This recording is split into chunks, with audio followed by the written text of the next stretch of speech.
Antes de mais, muito boa tarde, Rosa. Boa tarde, João, a todos os que nos acompanham.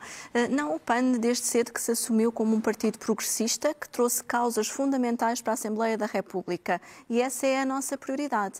E, portanto, aquilo que o PAN sempre tem defendido é que há matérias fundamentais, como, por exemplo, a preocupação ambiental, que não deve estar espartilhada na dicotomia esquerda à direita. Muito pelo contrário, tem que ser uma prioridade de toda e qualquer força política que esteja na governação. E temos visto até noutros países soluções como na Alemanha, em que os verdes fazem parte de coligações inclusivamente com os liberais, pese embora aqui a iniciativa liberal não tenha tido as mesmas preocupações ambientais que na Alemanha estão hoje em dia a ser consideradas, mas para o PAN estas causas precisamente devem ser feitas avançar e para isso teremos que avaliar, tendo em conta aquilo que possa vir a ser a força política que esteja em condições de viabilizar um governo, se existe ou não disponibilidade para acompanhar o PAN naquilo que é não só a nossa visão para um modelo económico, de uma transição energética, para uma alternativa verde, para uma economia sustentável e responsável para com o meio ambiente, mas também de felicidade e bem-estar da população, a par das preocupações com o bem-estar animal e, evidentemente, considerações com os jovens, a habitação, o reforço do SNS, que é absolutamente fundamental, como nos demonstrou esta pandemia. Portanto, serão essas as linhas basilares, as chaves mestras que o PAN terá em cima da mesa para qualquer tipo de negociação que possa eventualmente vir a existir no pós-30 de janeiro. João Coutinho Figueiredo, vê como possível o Partido das Liberdades, que lidera, fazer parte de uma solução de governo de um partido que propõe uma série de proibições como o PAN? Em primeiro lugar, muito boa tarde, Rosa Oliveira Pinto, muito boa tarde, Inês Sousa Real. É um gosto estar aqui convosco e usar a frase que eu sempre uso no início dos debates. É mais uma oportunidade para provar que o liberalismo funciona e faz falta.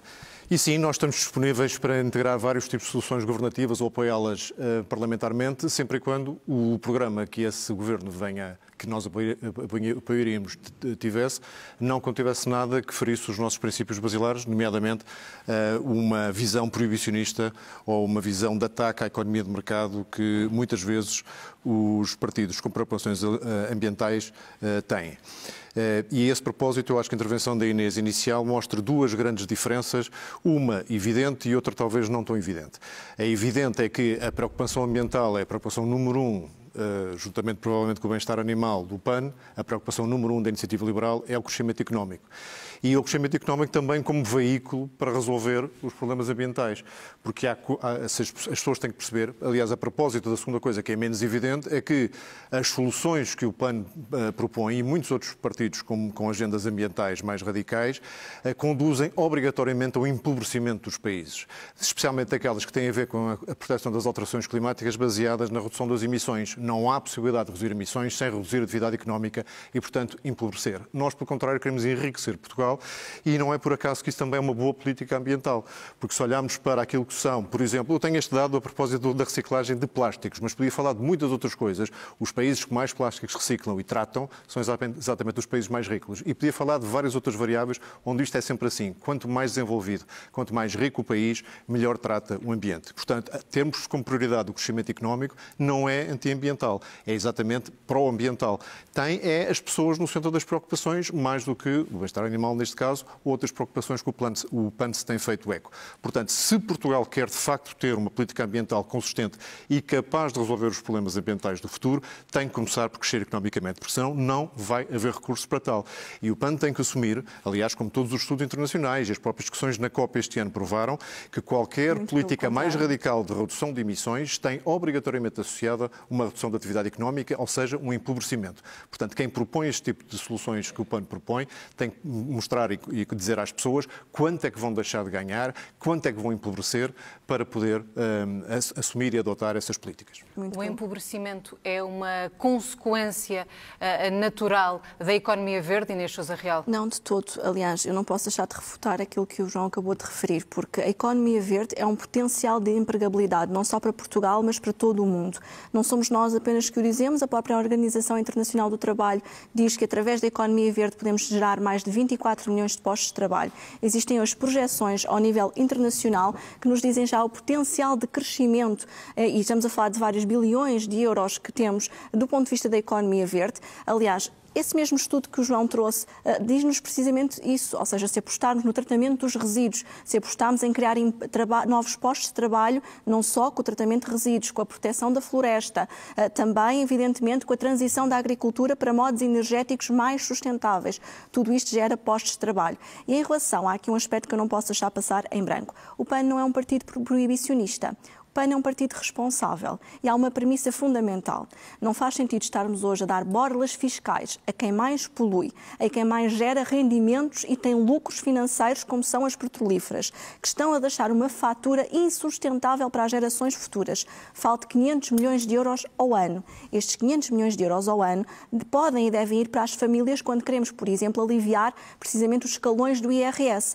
Quando o PAN introduziu a taxa do carbono sobre a aviação e a navegação, com isso estamos a gerar uma receita anual de 120 milhões de euros ao ano, que estão neste momento a financiar os espaços sociais. Mas lá está, a taxa de carbono esse é um bom exemplo, sobre a desculpa carne... interrompê-la, mas é um bom exemplo de como ao colocar uma taxa, por exemplo, nas deslocações aéreas, está a fazer com que as pessoas, nomeadamente os mais jovens que se habituaram a viajar de avião para as suas viagens low cost, paguem mais por uma viagem do que pagariam e, portanto, na prática estão a empobrecer em termos relativos. É isso que eu estou a dizer. E não estou a dizer que provavelmente não é uma solução que tenha que se adotar no futuro. Mas não estou a empobrecer, porque se nós usamos esse mesmo valor como uma contrapartida para aliviar fiscalmente as famílias e as empresas, mas é isso que o estão a PAN fazer. defende a baixa do IRS e defende a revisão e o desdobramento dos escalões de IRS, não só das famílias, mas também das empresas. Defendemos a baixa do IRC, pelo menos para os 17%. A partir do momento em que defendemos essas duas medidas, estamos a aliviar efetivamente a carga fiscal das famílias. E não somos só nós. Os liberais na Alemanha defenderam exatamente o mesmo que o PAN está a propor ao nível da taxa de carbono. E mais, na pecuária, a taxa de carbono pode ir até aos 179 milhões de euros. É falacioso achar que as atividades que hoje estão a poluir geram mais rendimento ao país, porque a curto prazo pode ser essa a visão, mas a médio e longo prazo, quando Portugal vai ser o país mais afetado pela escassez da água, pela seca extrema, pelas ondas de calor, pelas inundações, ou nós nos adaptamos e a transição energética é uma inevitabilidade, não é algo que estejamos a condicionar por uma via proibicionista. Temos de ter uma justiça fiscal que seja sistematicamente uma justiça ambiental e uma justiça social. A diferença é que, de facto, para o PAN, nós estamos preocupados com as gerações futuras e em deixarmos um país para que os jovens tenham qualidade de vida para viver. A Iniciativa Liberal não apresentou uma única iniciativa ao longo desta legislatura em prol do ambiente. Aliás, votou contra a Lei de Bases do Clima, votou contra o reconhecimento do clima estável como património da humanidade e isso, em nosso entender, é de facto estar em contraciclo com uma das grandes prioridades para as pessoas. Já voltamos até essa questão. Mas há uma pergunta que importa colocar ao João Coutinho de Figueiredo. A emergência climática não merece que se sacrifique a economia?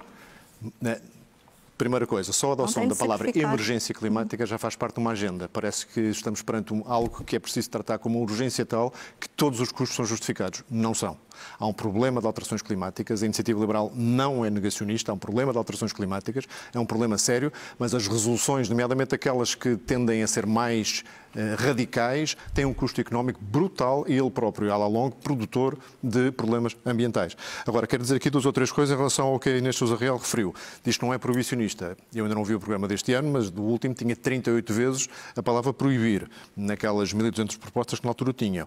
Diz que não defende o apoio a atividades poluidoras ou produtoras de emissões, mas o PAN apoiou convictamente a intervenção na TAP, por exemplo, que é uma das maiores poluidoras nacionais. Diz que há uma criação de postos de trabalho, de vários milhões de postos de trabalho, no estudo que se citou. Esqueceu-se de referir-se que a maior parte desses postos de trabalho são no setor público. Ou seja, o que eu quero dizer com isto é que muitas vezes os planos de intervenção para a correção das alterações climáticas estão a ser usados como uma espécie de substituto da luta de classes e como uma forma de atacar a economia de mercado e de facilitar a intervenção do Estado numa série de setores. Nós defendemos uma visão diferente e o nosso programa, que amanhã daremos a conhecer ao país, numa sessão em Guimarães às 5 da tarde, ficam já todos convidados, terá um conjunto de medidas na eficiência hídrica, na eficiência energética, na retoma de veículos em fim de vida, na produção de energia descentralizada e, sobretudo, uma alteração de lógica na forma de tratar as políticas ambientais, que é introduzir uma lógica contratual em vez de uma lógica regulamentar. O que é que isto quer dizer? Em vez de ter regras que se aplicam a todos e que são cegas em relação aos setores, à sua importância, às regiões do país onde se aplicam, etc., enfim, há uma fase de transição em que se contratualiza com os agentes económicos determinados objetivos ambientais que o mercado não consegue resolver, ou porque nunca tiveram preço, tal como a qualidade do ar ou a qualidade da água, que se contratualiza o que é que se quer que aquele recurso, que aquela zona do país tenha. E em função desses objetivos, esse agente económico possa ser compensado ou penalizado conforme atinge ou não. Esta que é uma forma alinhada com os incentivos, porque se vamos impor regras às pessoas que não estão alinhadas com os seus interesses económicos, mais tarde ou mais cedo elas vão abandonar esses objetivos. Não há como. É como se tem verificado com a floresta. Ainda falando dos custos desta transição energética, Inês Sousa Real, assistimos há cerca de um ano a vários despedimentos, por exemplo, na refinaria da Galp em Matosinhos. Este é um custo inevitável desta transição? Não é um custo inevitável. Esse é um mau exemplo de como o governo deste país geriu a situação da transição energética, porque deveria ter existido uma intervenção do Estado na antecipação do que estava a ser feito pela Galp na refinaria de Matosinhos. Aliás, o mesmo temos alertado em relação a Pego e Sines. A transição e o fecho das centrais a carvão devem pugnar pela reconversão dos postos de trabalho. Inclusivamente, aquilo que os estudos nos dizem é que a reconversão para modos de produção energéticos mais sustentáveis geram mais postos de trabalho.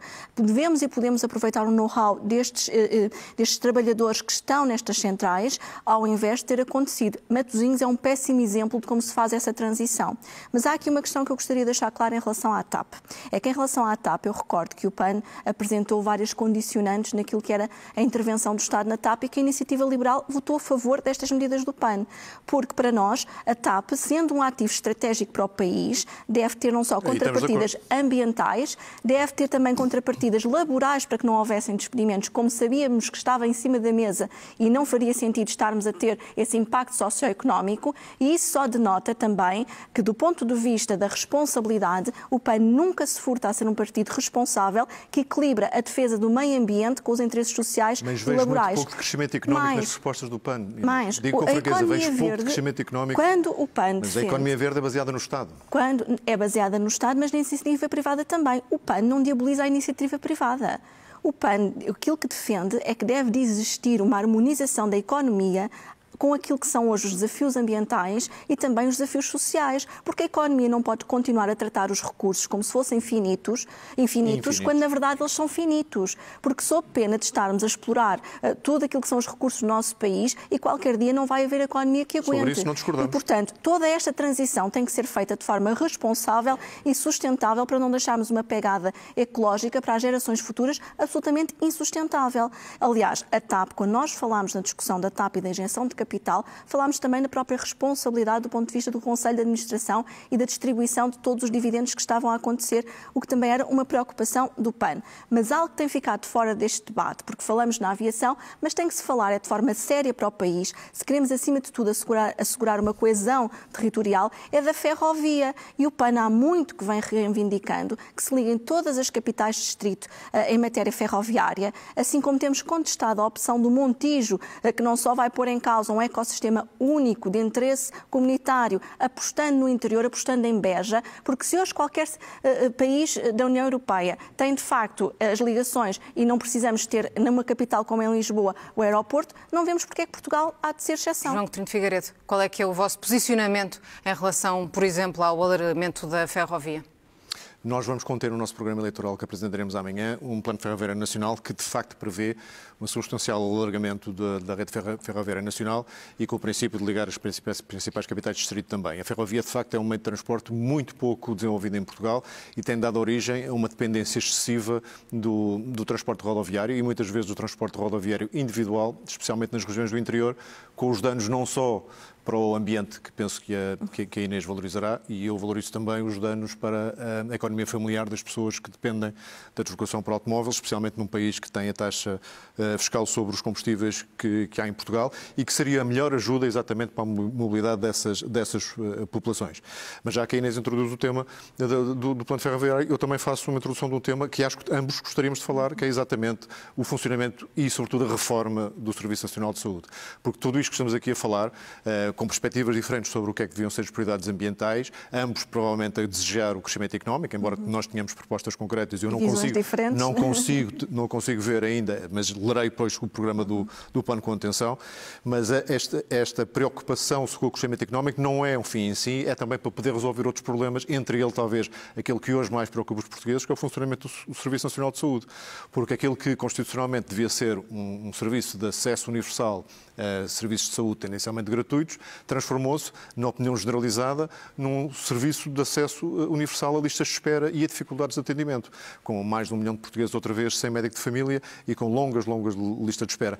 Há listas de espera hoje para determinadas cirurgias básicas, cataratas, cirurgias da anca e ao joelho, que são hoje superiores ao que eram em 2015, aquele ano fatídico de fim do período do governo da Troika, em que era suposto estar tudo mal. Há tempos de espera que aumentaram. Portanto, algo está mal e bastava abrir os jornais e ver as demissões em catadupa dos vários hospitais públicos a que temos assistido.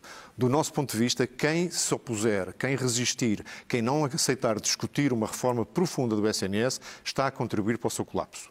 Está a contribuir para que daqui a poucos anos, poucos meses, possamos estar a ter problemas no SNS ainda maiores que aqueles que temos hoje. Portanto, temos que olhar para o SNS, de facto, de uma forma completamente diferente e no nosso programa eleitoral vamos ter uma proposta de lei de base da saúde nova e um conjunto de alterações que prevejam também o que é que se faz na transição. Dou aqui 3 exemplos que a Inês Sousa Real certamente perceberá bem e poderá comentar. Nós gostaríamos de alargar um sistema chamado SIGIC, que permite que as cirurgias possam ser feitas noutros hospitais, neste momento apenas públicos. Gostaríamos que alargassem essa possibilidade a hospitais privados. Um outro sistema chamado SIGA-SNS, que permite fazer a mesma coisa com as consultas e também ser muito mais alargado também a todos os hospitais do setor privado e social. E, finalmente, as unidades de saúde familiar. Portanto, a saúde familiar, os cuidados primários, que são essenciais para que o sistema funcione bem e sem entupimentos, devem voltar a adotar as unidades de saúde familiar tipo B e tipo C, que são aquelas que têm os instrumentos de gestão e os critérios de gestão mais avançados, permitem de recrutar ou não recrutar pessoas, remunerar melhor ou pior as pessoas, em função de determinados objetivos. Funcionou durante pouco tempo, funcionou muito bem no passado. Nós gostaríamos que voltasse a funcionar agora. Inês Sousa Real, vê algum problema com esta proposta da iniciativa liberal que, de certa forma, pretende reformar o Serviço Nacional de Saúde como nós o concebemos aos dias de hoje? Nós temos uma visão diferente da reforma do Serviço Nacional de Saúde, porque o caminho que a iniciativa liberal quer conduzir é a privatização da saúde no nosso país e o PAN defende que o Serviço Nacional de Saúde deve ser um serviço universal, até porque temos apenas pouco mais de 40 anos do SNS em que as pessoas não tinham acesso aos mais basilares cuidados de saúde. Há aqui 2 aspectos que são importantes deixarmos bem claros. Em 2019, cerca de 50% dos gastos da saúde iam para financiar a prestação de serviços, a adjudicação de serviços e de outro tipo de contratos com o sistema privado. Ou seja, nós estávamos a pagar aos privados ao invés de investir no SNS. O valor que na altura se estimou eram 5 mil milhões de euros.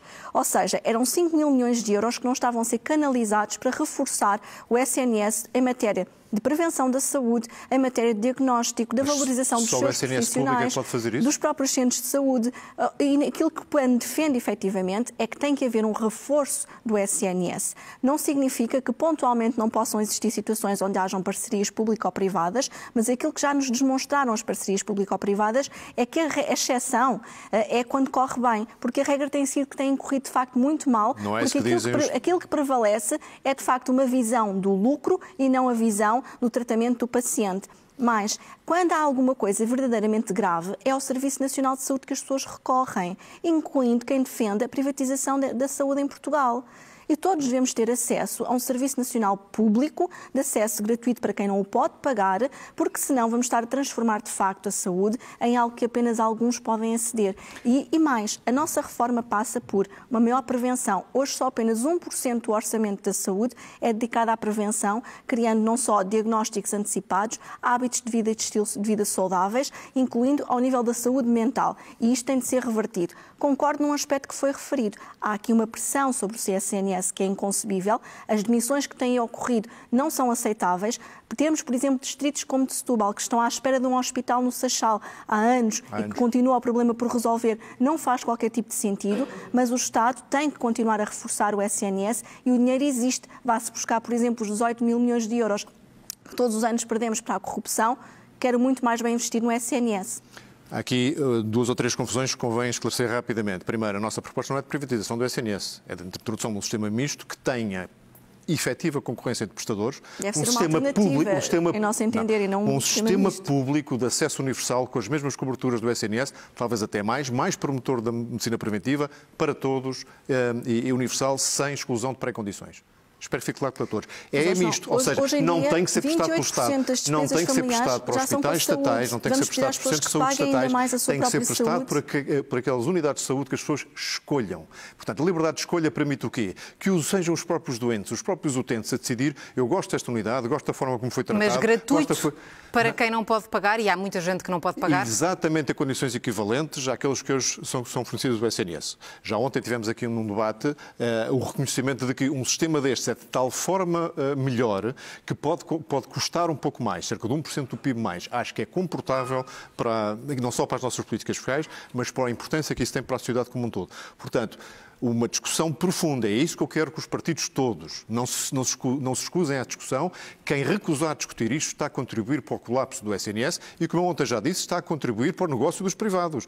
Porque os privados têm o negócio que têm em Portugal hoje porque o SNS não funciona. E quem quer ser atendido a tempo não tem outra hipótese do que senão recorrer a um saúde privada. Não é apenas porque o SNS Depois, eu não sou defensor dos privados, não tenho procuração nenhuma, mas também tenho que desmentir que as PPPs tenham sido um fracasso. Todos os estudos independentes e da própria ACS, olhando para as PPPs da saúde. Estou a falar das da saúde. Podemos falar também de outras parcerias, as outras dou já toda a razão. Mas espero que me dê toda a razão nas da saúde. Porque nas da saúde todas elas foram consideradas melhor serviço para os... Nem todas foram na consideradas. Generalidade e com grande diferença em alguns casos e com enorme vantagem financeira também para o Estado, o que não é de sumenos. Portanto, a proposta da Iniciativa Liberal é introduzir liberdade de escolha e concorrência no Sistema Nacional de Saúde para que todos mantenham o acesso universal a cuidados, muito melhores, com menos lista de espera e, finalmente, com uma utilização racional de recursos públicos. O sistema é público, o prestador é que pode não ser. Mas, João, então para isso deveríamos também ter a coerência de alterar regimes e a Iniciativa Liberal não nos acompanhou quando propusemos revogar o regime dos não residentes em Portugal, precisamente porque o Estado está a gastar com estas pessoas mais de 600 milhões de euros ao ano e isto é dinheiro que poderia ir precisamente para a saúde. Não nego isso, mas eu tenho um problema teórico com isso. É que os não residentes têm um sistema fiscal que eu gostava que os residentes tivessem também. Os não residentes em Portugal têm uma taxa única de IRS que eu gostava que todos os portugueses tivessem. Portanto, seria um bocadinho contrassenso para mim estar a excluir uma taxa que eu gostava que os portugueses tivessem. Como é que vamos Agora dou-lhe toda a razão, é discriminatório. Que estão a descontar e que estão a pagar os seus impostos para que pessoas estrangeiras venham viver, usar as suas reformas para Portugal e estar a beneficiar por quem está a pagar. Mas eu aí não distingo se são estrangeiros ou não, eu aí não entro em distinções de origem. Digo só, há pessoas a viver aqui que pagam uma coisa e outros que pagam outra. Sendo que as que queremos atrair pagam uma taxa única e as outras não. Estamos a falar com paraísos turísticos de reforma, porque, quer dizer, os próprios ministros das Finanças de outros países já manifestaram a sua incompreensão de como é que os portugueses toleram isto. Porque se um português for a um país estrangeiro... Vamos mudar o IRS? Ajuda-nos a mudar o INS. A proposta do PAN em relação ao IRS é claramente diferente. Não, porque eu quero é os portugueses a pagar menos, não é os estrangeiros a pagar mais. Porque quer aumentar os escalões também do IRS. Nós queremos sim rever, desdobrando os escalões do IRS. Passando de 7 para 9. Passando de 7 para 9, sobretudo para atingir a classe média portuguesa, porque tem sido aquela que tem sido mais afetada do ponto de vista dos rendimentos. Nós estamos hoje a assistir a um achatamento do ordenado mínimo nacional com o ordenado médio nacional. E isto não faz qualquer sentido que Portugal continue na cauda da Europa em matéria de remuneração. Seja porque progressivamente o ordenado mínimo tem de crescer e o PAN defende e irá apresentar o seu programa eleitoral na próxima terça-feira e desde já também convido depois a verem, evidentemente, e defendemos que progressivamente haja este aumento para que este encargo possa ir sendo acomodado não só pelos empregadores, mas também por toda a economia e que em simultâneo se deixa o IRS. O IRC. Por outro lado, aquilo que nós não acompanhamos é a visão da Iniciativa Liberal que entende que não deve existir salário mínimo nacional. Idealmente, sim. E isso não defendemos de todo, porque nós não podemos viver num país... Mas há vários países ricos que não têm isso, como sabe. João, nós não podemos viver num país em que temos 2,3 milhões de pessoas que vivem em pobreza, que temos jovens que o primeiro trabalho, o primeiro emprego têm que pagar para trabalhar e enfrentar estágios precários e também não tem mais tristeza sobre isso. Este foi de resto um tema que já discutimos, mas que merece voltar. A progressividade não é acima de tudo uma questão de solidariedade e de justiça fiscal? em última análise social? Acho que não. Da mesma maneira que o sistema penal não deve ser uma vingança e nem deve ser extremamente punitivo, o sistema fiscal também não deve ser redistributivo ao ponto de ser punitivo. E é isso que se passa em Portugal. Não sei se as pessoas têm consciência que 50% do IRS é pago por 5% das famílias. Mas eu dei-me conta que não respondi uma pergunta importante, era se estaria disponível para integrar um governo com o PAN, e digo sim, estaria disponível a integrar um governo com o PAN, sempre e quando o programa não contivesse nada que ferisse os nossos princípios e não tivesse nenhuma daquelas vossas propostas um bocadinho mais bizarras. Talvez os espectadores não saibam, mas... O que é que entende como proposta bizarra? Já estamos na reta final, mas importa clarificar esta questão. Por exemplo, ter videovigilância nos barcos de pesca durante todo o tempo que estivessem na faina. Não, nós estamos numa televisão, mas é uma boa ideia para um daqueles reality shows. Não, isso não é uma bizarrice, chama-se preservação das espécies. Chama-se preservação das espécies. Não digo que não, mas é bizarro porque a iniciativa liberal votou contra esta iniciativa e eu não posso deixar de o referir porque, como sabe, os mares são dos maiores solvedores de carbono e temos que preservar os nossos oceanos. João Coutinho de Figueiredo, Inês Sousa Real, muito obrigada aos dois por terem estado connosco. Digo-vos que os próximos debates na SIC vai ser já no domingo, PS com CDS a partir das 9 da noite, num debate moderado pela Clara de Sousa. Aqui na SIC Notícias vou estar eu também no domingo a partir das 11 da noite com a Inês Sousa Real do PAN e com o Rui Tavares do LIVRE. Boa tarde.